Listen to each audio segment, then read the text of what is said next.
नमस्कार, मैं डॉक्टर निर्मला जोशी, बाल रोग विशेषज्ञ। हम लोग कॉम्प्लीमेंट्री फीडिंग पे बात कर रहे थे, उसी चीज़ को आगे बढ़ाते हुए कॉम्प्लीमेंट्री फीड जब हम बच्चों को शुरू करते हैं, यानी कि पूरक आहार, संपूरक आहार, तो उसको हम लोग ने 8 ग्रुप में कैटेगराइज किया है। पहला ग्रुप तो दूध हो गया, माँ का दूध। तो 50% जो न्यूट्रिशन है, कैलोरीज है, वो माँ के दूध से आएंगी। बाकी के जो 7 ग्रुप हैं, उसमें पहले ग्रुप में आपका आता है दाल, चावल, रोटी, है ना, इस तरह की चीज़ें आती हैं। जैसे कि लेग्यूम्स आ गई आपकी, लेग्यूम्स हम लोग मतलब कि दालें हो गई। और दूसरे जो ग्रुप में आते हैं सीरियल्स आ गए, जैसे कि चावल हो गया, गेहूं, है ना, रोटी वगैरह हो गई।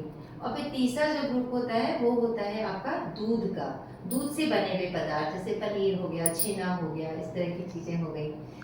इसके अलावा फिर जो नेक्स्ट ग्रुप है वो आपका आता है अंडा।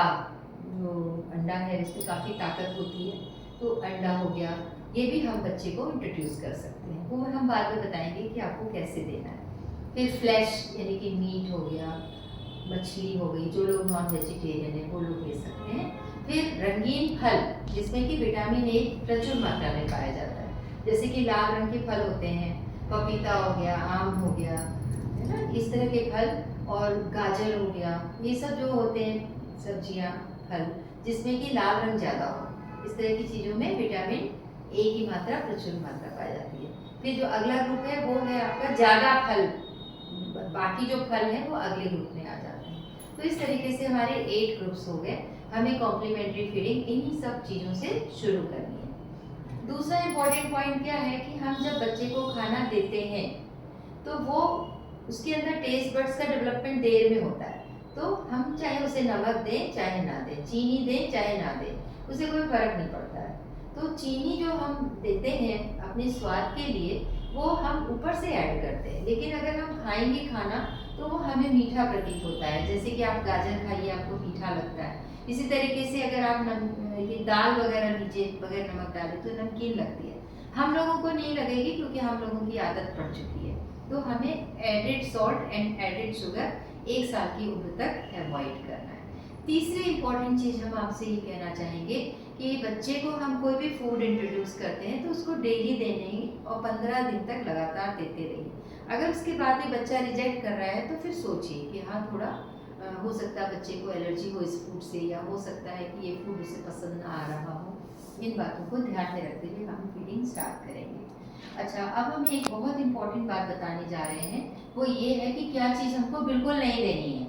क्या नहीं देना है? बिस्किट। हर आदमी बच्चे को एक बिस्किट, पार्ले-जी या XYZ कोई सा भी बिस्किट पकड़ा देता है। तो बिस्किट बिल्कुल नहीं देना है। क्यों नहीं देना है?